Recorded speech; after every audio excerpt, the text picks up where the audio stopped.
Hello everyone, welcome to the first Daily Creative. I'm so excited that you're here. This is Into the Infinite. I'm Charlie, but you can't see my face. I can't make facial expressions, which is kind of, nuts to that, but I still get to make jazz hands and fun expressions that way. So we're still connected. Nonetheless, I'm gonna dive right into this spread. So first and foremost, I would like to invite the angels, my spirit guides, my guardian angels, protectors, teachers, and their healing energy to this space. And I ask that it is a safe space that allows for the fullest expression of our light, humanity, and healing. All right, amazing. So, and for those of you who are new to this, this is new to me as well. So we're gonna still dive right in and just get right to it, okay? So I'm gonna go ahead and just pull the spread. So Spirit, can you just give me some guidance for the collective joining me on this channel here, in search of some messages related to their own hero's journey, be it in relationship, on a creative project, or in regards to whatever it is that sticks out to them as being most relevant to their situation. Thank you so much, Spirit. So I'm just going to pull some messages from the deck here. And then I'm going to dive right into the deck, okay?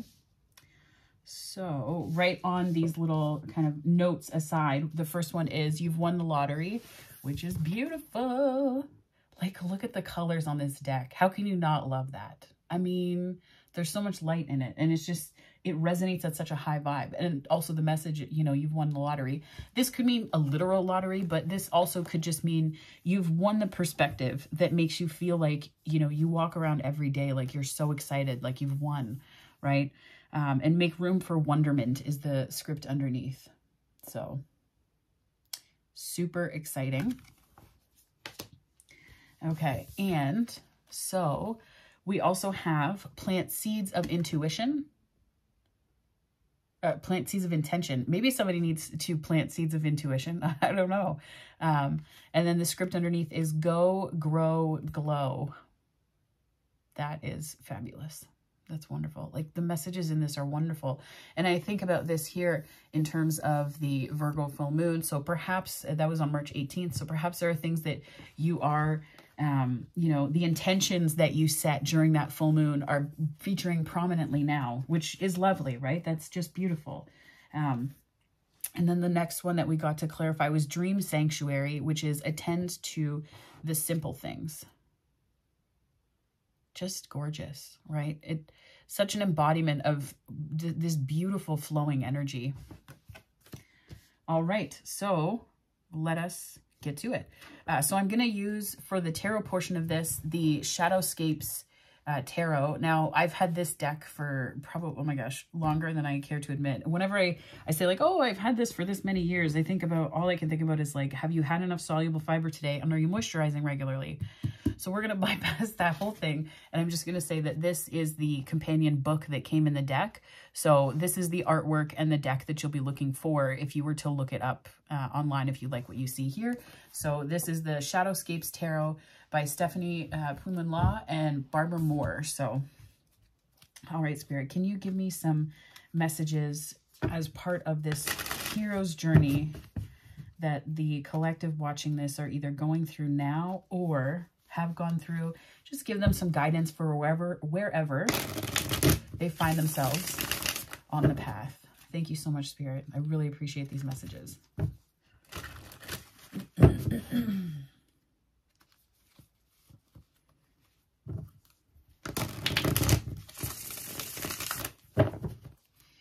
All right.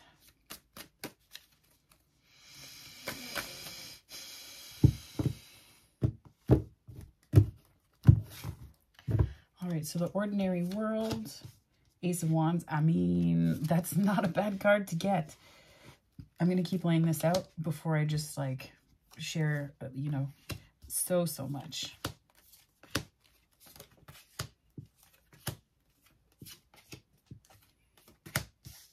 Okay. This is actually not bad. This is really nice. Okay. Under the deck, King of Wands. Oh no, Five of Pentacles, but Justice. So we'll go with that too. Okay. So this is a great spread. So the ordinary world, so the Ace of Wands is coming out on I guess the aspect of perhaps where you are now, the present moment. So ordinary world, right? This is your everyday. So feeling inspired in the everyday, this is a great place to be. I think that the fact that the next step, so the call to adventure from here is King of Swords, is you are clarified as hell about where you're headed. And, you know, you're clarified about the inspiration too, right? So there's clarity. Oh, will it work? I don't know if it'll focus on both at the same time. But this inspiration, you're very clear about it because the King of Swords is here. And I think that what I like about these two cards together in this particular spread is that you sense forward movement, because you cannot move forward if you're in, you know, like a hangman energy. I mean, you can, but it's less quickly, right? And this isn't Eight of Wands energy necessarily. I don't see the Eight of Wands here. But what I'm getting here is inspiration and knowing what to do next, which is a great place to be. Now, in terms of a mentor, so mentor or teacher coming in terms of this deck, so as part of the hero's journey, we have, you know, the world that we're in on a day-to-day basis, and then we get called to this adventure, right? You think of The Hobbit is a great example. So Lord of the Rings, I should say. Lord of the Rings, and how Frodo is just in the Shire, right? That's his everyday life. And then this call to adventure. You know, he gets pulled into this journey, this amazing journey. So you have a lot of clarity on it. And what I really like about this is that your mentor, so your teacher, is showing up as the High Priestess. So I think this is less of a physical teacher and perhaps more of an inner knowing that you have. This could also be a teacher that is speaking to you through 5D, through some kind of astral connection. Could be a spirit guide. I mean, the reason why I say that is because of the owl down here. So I think that there is a lot of teaching energy around you. And I think that I'm hearing you need to stay teachable. So that's the other thing as well, right? King of Swords can be very, along with clarity. Now, a lot of folks don't think of the King of Swords as stubborn, but I do think of the King of Swords as perhaps a bit cold and detached. Now, something I'm just seeing in the cards, and this is something else to keep in mind, I read them intuitively. So I'm seeing the owl here on the perch, right? So the owl on the perch, the king's staff, I should say. Will it show up there? Yes. So the king's staff there, and then in the High Priestess card right beside it, your mentor, you're spreading your wings. So I think that wisdom is spreading its wings when you listen to the teachings that are available to you, that are from within you. This could be you going on this journey, or in the midst of a journey, or in the midst of your day. And this could be a journey that you're taking in relationship or otherwise. But there's experience that you're coming from, right? There's a quote that says, you're not starting from scratch, you're starting from experience. So when you start something new, be it a relationship or a project or, you know, a job search, anything like that, you're not starting from zero. You're starting from all of the experience you had before, which is an excellent place to be. It's very empowering, right? And then, so the tests, so the other part of this spread is sort of, it was, you know, I want to say the challenges that you face, and this can be in the form of friends, allies, companions, or, you know, the way it was phrased, the way it can come across as enemies or challenges. But I think of these as not people. I think of these three cards here as more of, you know, it could be thought processes as well, specifically if there's a lot of swords. I'm not seeing a ton of swords. I mean, I see Six of Wands, so there's tests. So this is in the test and challenge position. So I think that whatever tests there are, you are in the midst of overcoming them, which, I mean, seems very generic, but I think something to keep in mind is that balance is key. So this is in the ally and companion position. So balance is key. It could be that there's an earth sign that is going to feature prominently. But again, I'm getting fire because of the Ace of Wands. There's a lot of fire here. There's more earth toward the other side, so it could be any sign. I don't like to limit two signs necessarily because I think that it sort of narrows where we look for people and how we view them. So take that as what you will. Some people don't read that way, and that's totally okay because it shows in the energy of their spreads and how it all works together, right? So and because this is more about you and your journey and your creative expansion, be it in love or work or whichever, however you look at it. So I think that one of your allies is going to be staying in a state of balance and being balanced, and also thinking about it in terms of You know, Six of Pentacles is also, you know, they say the charitable giving card, right? Like it's sort of the charity card, not from a place of superiority or anything along those lines, but I think of it as calling forth abundance. And you can see that these Six of Pentacles are, I guess, I want to say almost watering the seed that's been planted, right? They're watering this seed, which is wonderful because the Ace of Pentacles is also here. So I love when Spirit puts together a good story. So this is in the allies and companion position. And then your enemies and challenges is Seven of Wands. So I think that there is something to be said for a little bit of defensiveness here. And it could be defensiveness that's happening internally. It could be for a reason, right? It could be. So I just finished making other videos for this channel. And in one of them, I talked about, you know, the adversaries that we make. The adversaries that we make when we assume that things are happening to us, and how when we, you know, coming from a place of defense is kind of a form of attack as well. Right. And that's a Course in Miracles tenet. So part of the Course in Miracles talks about how to be in defense of something, to be defensive is the first act of war, really, is the first act of attack. And I mean, when I think about war, it's kind of a charged term right now with the war going on in Ukraine. And I'm not talking about that war in that context. I'm talking about the ways that we war with one another in the everyday. Though the war in the Ukraine is horrific, let's not, you know, split hairs about that. I think, though, that this is really a call. The balance and the victory are going to most likely come when you are able to bypass the defensiveness. And this is also combative energy. I almost feel like the way to look at it would be, like, I feel like Five of Wands is in here too, but I feel like there's a certain defensiveness and needing to defend. Yeah. And it's, in a way, it's like a choice that you make. It's a choice that you make. The reason why I'm saying is because the ones, so if you look at the back here, if it'll focus, I hope, the ones at the back are really disinterested in the conflict.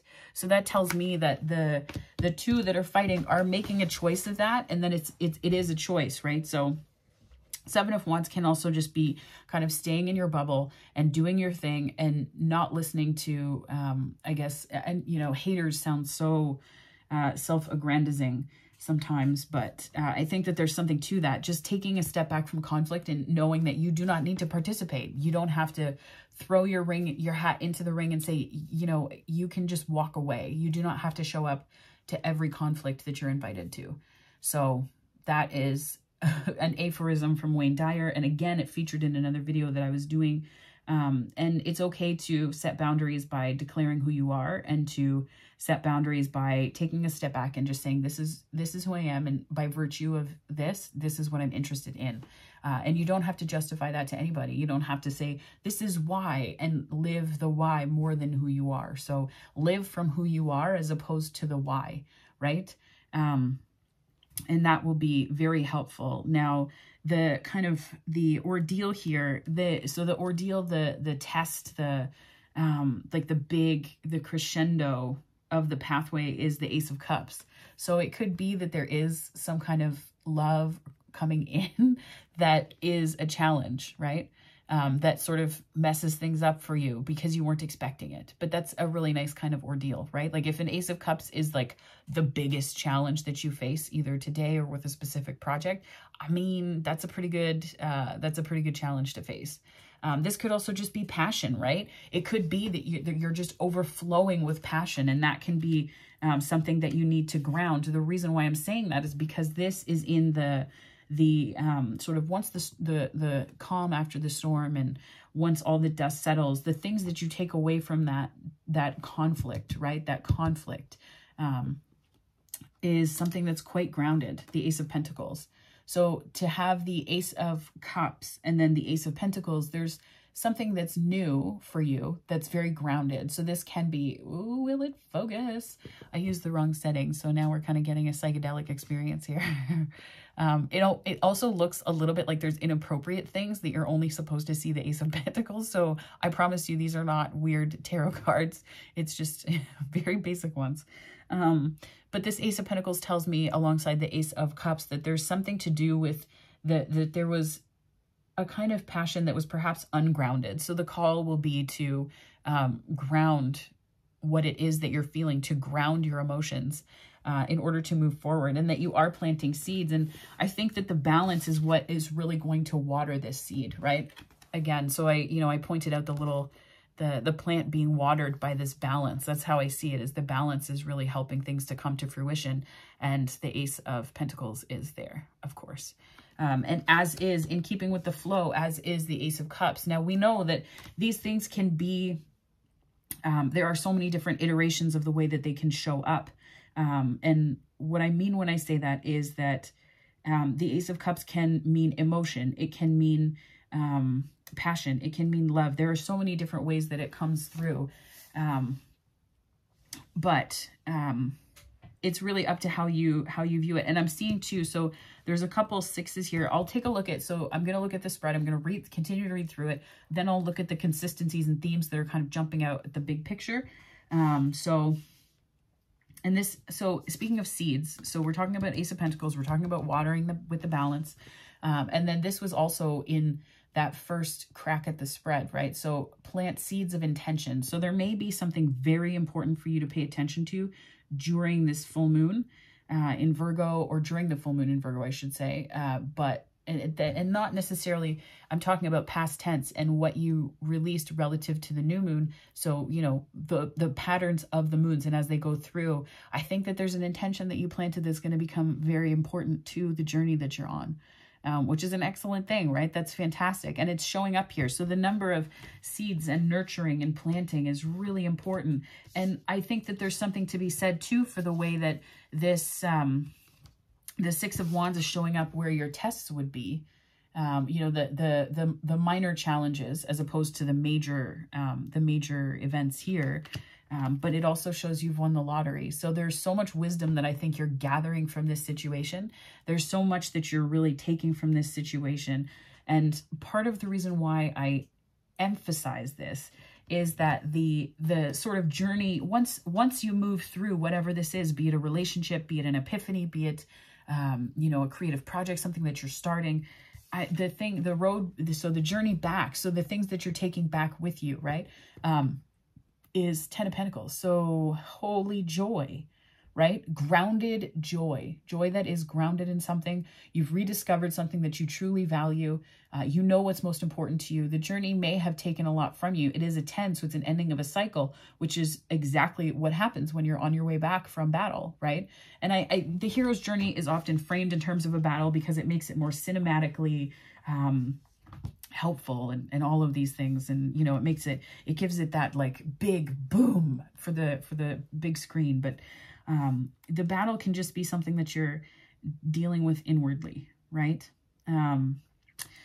So I'm also seeing, so Dream Sanctuary here when I got this on the split too, something that I'm feeling that it's going to be really important to pay attention to your dreams around moon cycles, but upcoming. And I mean, obviously this card it's a pretty straightforward read of this card, but what I'm getting the impression that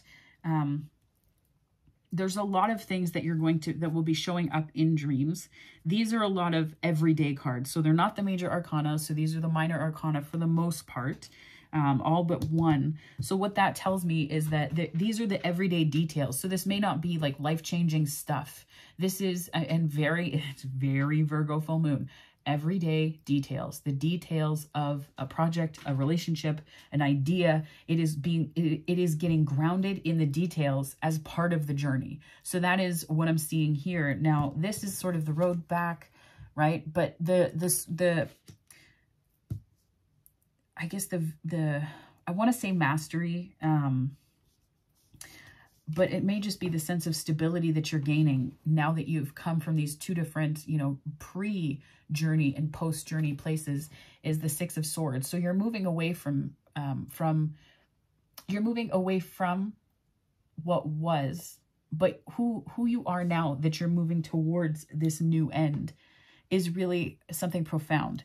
And I link this to the Dream Sanctuary card because the figure on this card is sleeping on the back of a bird, I believe. it almost looks like a stork, but I know that that's not what it is. So maybe somebody, maybe there's a pregnancy about to happen for some, right? And that's part of the journey. But the Six of Swords is that you're moving away. You're moving away from mental anguish and conflict within, right? So for this to be sort of what you're gaining a sense of control and mastery over is telling to me, because it's the only, I mean, the King of Swords is clarity, but it's really the only swords. Everything else is this sort of fiery conflict, or, you know, passionate victory, you know, a sense of passion and inspiration, but there's a lot of grounding and grounded energy in here. So I think that the call this week really, the call this week is for you to know where you want to go, being quite clear on that. And clarity isn't just knowing what you want. Clarity is also knowing some of the details. We don't know how the end is going to come. We don't know the end, how it will all look, right? We have our best guesses. Sometimes it is great to know the specifics, but then other times you want to leave a little room for the universe to blow your freaking mind. And that's what I feel like might be a call here to do. Now, the extra cards that I pulled on the end it was the King of Wands. So this is just to clarify and kind of, I don't want to say recap, but a little bit. So to clarify, you have the King of Wands, and then you also have the Five of Pentacles. The artwork in this deck is beautiful. Like, how do you say the Five of Pentacles looks beautiful, like, but what I'm seeing here too is a moving past it, because there's a teeny tiny little butterfly right there. Right there. So if there is this sense of feeling left out in the cold, I mean, the Justice is a literal read that you're moving through it. But this could be overcoming a lack mentality and kind of seeing everything happening around you, but never to you. You know, I think, I can't remember what movie it was. I'm sure many, it's a common phrase, but there's like that, always a bridesmaid, never a bride, or something like that. Like, ugh. But it just, I'm getting that mentality about the work that you're doing and the work that you want to do. Now, again, this could be relative to relationship. But because I aim for these readings to be more about you, when love and relationship shows up, obviously I read it that way. But I'm feeling like there's an internal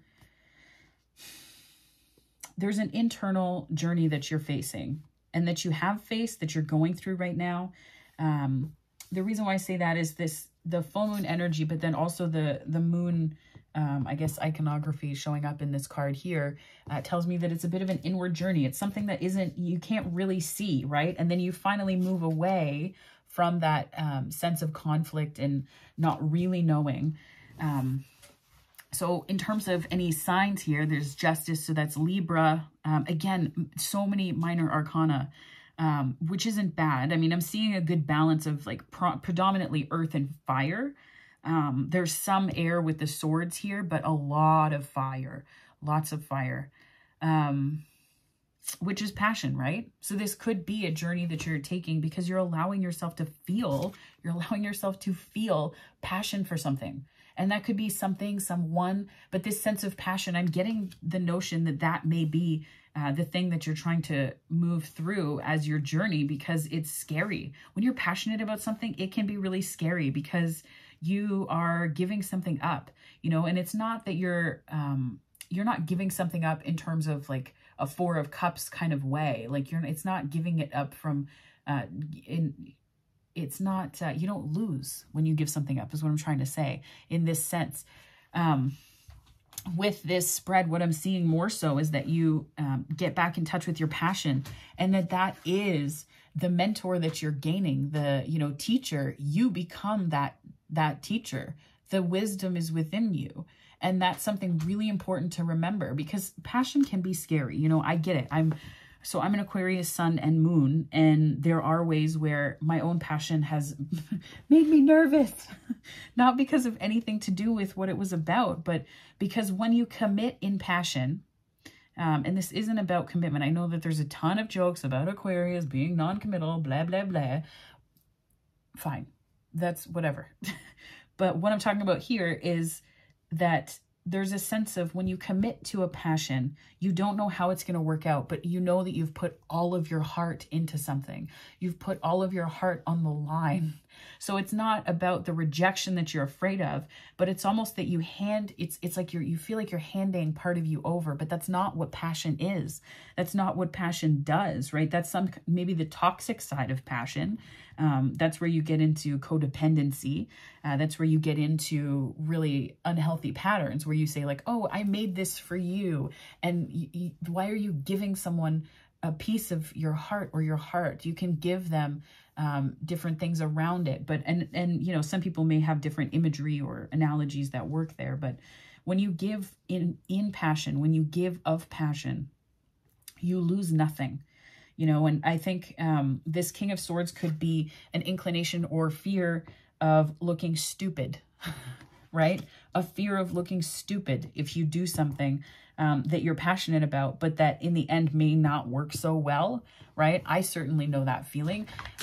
When I was in grad school, people kept talking about PhDs and everything, and here I am making videos about tarot, and like I wasn't sure if I wanted to do a PhD on the nature of consciousness and how neurodivergence and the, you know, non-local fields related to physics construct reality. So it's like looking at that depth of theory, but what actually resonates and what I'm actually truly incredibly passionate about is helping people and doing that creatively. It is staying in touch with my artistic side and being in touch with that on a consistent basis. Might it make me look stupid to those who are really interested in policy and who may look at me and go, you changed? Could be, maybe, but you know what? I love it. I love it. Right? So I think it's just channeling that. There's actually 3 aces here too. So this is, I think that, so all of the aces together, so the major arcana and the minor arcana, they have reflections of one another. So the major arcana has reflections in the minor arcana, and all 4 of the aces is the death card. And that is also the 10 of swords, right? So if we think about the transformation here and death, so death is transformation. It's not like, oh no, death and dying is coming for you. Things are leaving your life. Behold, it's not like that. The death is more so a transformation card. So the 4 aces being the new beginnings side of death. So the transformation and then what's next. The 4 aces here, or 3 aces. So we have the Ace of Wands, Ace of Pentacles, Ace of Cups. The only thing we're missing is the Ace of Swords. So I think that you, perhaps, my friend, are the Ace of Swords, where the clarity and truth is within you. And that's something really important to keep in mind as well as you go through today or this week, however this reading resonates for you. Because I think that there is something to, some truth to following your joy, right? I can't think of a card that represents the sun and the 5th house more than that, you know? And when you add 8 and 3 together, it's an 11. So, I mean, there's a sense of, it's a master number. So, right? So 5th house, being in touch with your joy, the sun card, I feel like that's all kind of channeled into this one, and it's stunning.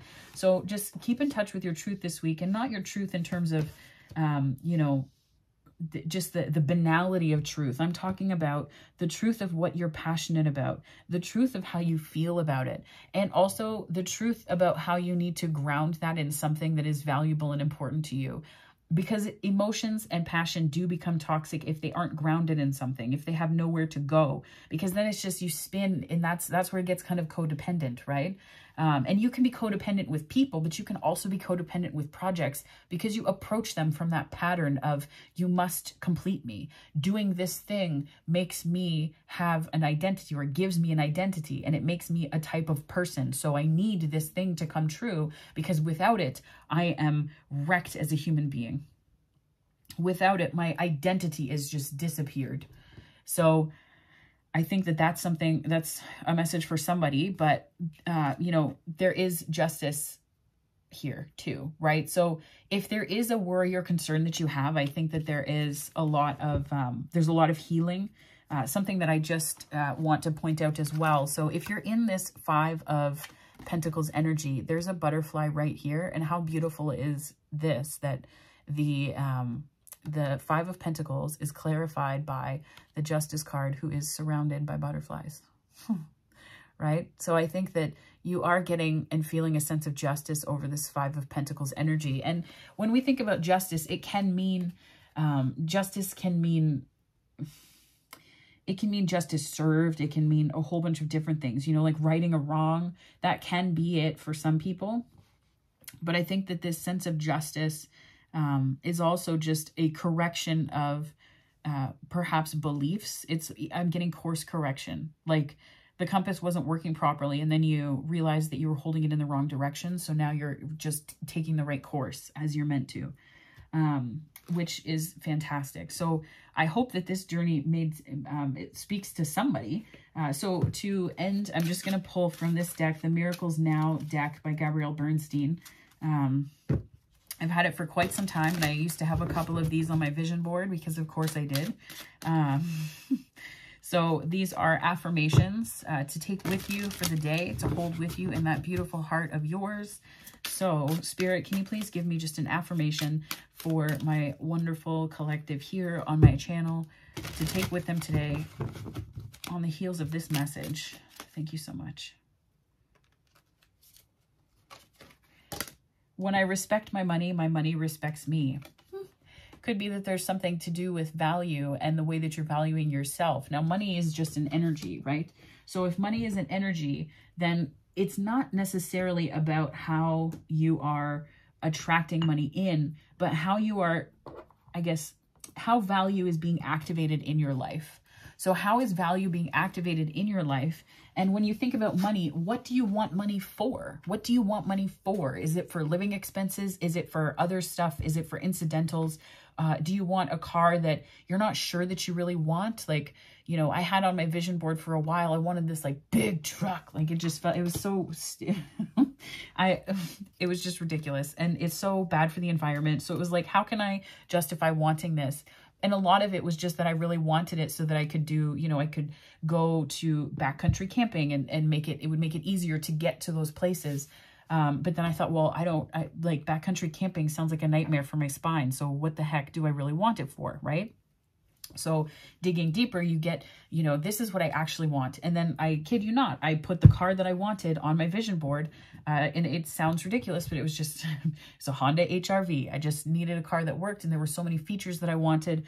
During a car shortage, I walked onto the lot and they had the exact car that I wanted. They got it the day before, and my old car was selling for more than it would have before because of the car shortage. So it was valued at higher. So I had to pay less in the end for the car that I have now because of that. So, you know, I think all of this to say, when I respect my money respects me. It's about knowing what you value and what's most important to you, and taking money out of the equation for a second, just to get to the core of why you want that thing that you want. So do you want money because it will make life easier, or do you want a new job that will give you the same feeling and give you just a little bit more money, but you'll have more time to spend on things for you. You will be investing in things that are important to you. And you think that money will get you that now. You know, it's sort of digging into the why behind things. And that's not to say money is bad or don't think about money. But I think that when we think about money, we often think about the stuff first and we think about the values after. And that can be okay. It can be a productive thing for us to do. But I think that there is definitely something to be said for pulling back today and this week and really looking at what is most important to you and what it is that you value. Again, the Ace of Pentacles and the Six of Pentacles, 10 of Pentacles. I mean, there's a lot of earth energy and Five of Pentacles too, right? So take a look at what you want and why, and do the work to ask why, right? Don't get caught up in the thought that if you ask about money, it's going to be low vibe, because inward inquiry is not a low vibe activity. A lot of the time when we look at activities in terms of low vibe or high vibe, and we then, you know, structure our actions around that, sometimes we can leave out some really important shadow work that we need to do when we look at those values. So do not hesitate to do that this week. Again, you know, the full moon was before, but it could be a call to really look at that, right? What's most important? So I'm going to pull just a couple clarifying cards from the Notes from the Universe on Love and Connection deck by Mike Dooley, just to kind of cap this off for you. So the message that I got was, you have what it takes. Okay, I got 3. Dang, you're getting all the messages today, my friends. So you have what it takes. I don't know who needs to hear that, but you do. I mean, you have 3 aces in this deck, and you have a King of Swords and a King of Wands with the High Priestess. So like you've kind of got it going on, my friend. So create space for new love. There's the Ace of Cups, right? New love can be a person, a project, however you see it. Create space for new love. So I'll read the back of this. When a thing hurts your eyes, stop looking at it. When it hurts your ears, stop listening to it. And when it hurts your heart, stop justifying it. Perfect. I feel like that's beautiful. Do not justify your joy, my friends, and do not justify having things in your life that actually hurt your heart. And that includes beliefs that you hold about yourself, the world, and what you're capable of, and whether or not you deserve love. Because indeed, you'll find you do. Prepare to be astounded. I am so down with that. Send them love, wish them peace, see them happy, everyone, always, forever, and prepare to be astounded. The universe. P.S. Oh man, and will you ever become a big-time manifester?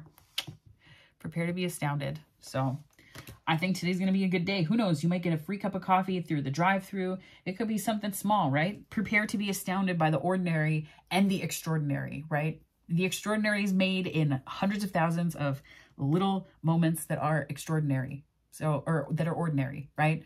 I'm a big believer of that. And, you know, even when it comes to relationships and love, like we think about like, oh, they swept me off my feet. No, you love them because, you know, and there was something from Simon Sinek that popped up in my YouTube feed the other day that talked about this. I'm kind of so on Simon Sinek because he sort of threw millennials under the bus to advertise his new book once. And I did not like that at all. But what he did say in this video was that he was on Tom Bilyeu's podcast and filming, and he talked about how Tom's wife loves him because of all of the small ways that he pays attention, you know, the small things. So it's really, this could be a message too, like with the aces and the pentacles and the minor arcana here and the money thing. There's a ton of small things happening every single day that are inspiring to you, that are, you know, that fill you with so much joy, that make you feel like your cup runneth over. And perhaps it's time to really sink into that and recognize that for the seed of gratitude that it is, because the seed of gratitude has been planted in your life. And maybe it's just time to see that just for a moment, right? 5 of Cups or 5 of Pentacles to Justice. It could be time to see that for just a little beat, because there's tremendous inspiration and passion, right? So I've heard it said before that the King of Wands is the most passionate person in the room. And I think that that's you. So this, I could be talking to a fire sign. I could be talking to someone with fire in their chart. But nonetheless, today, my friends, create space for new love. You have what it takes, and prepare to be astounded. So I will leave it there. And I am so grateful that you joined me for my first daily creative reading. And I will see you on the next one. Have a wonderful day. No matter where this finds you, morning, noon, or night, I hope that it finds you in so much healing, light, and joy. Take care.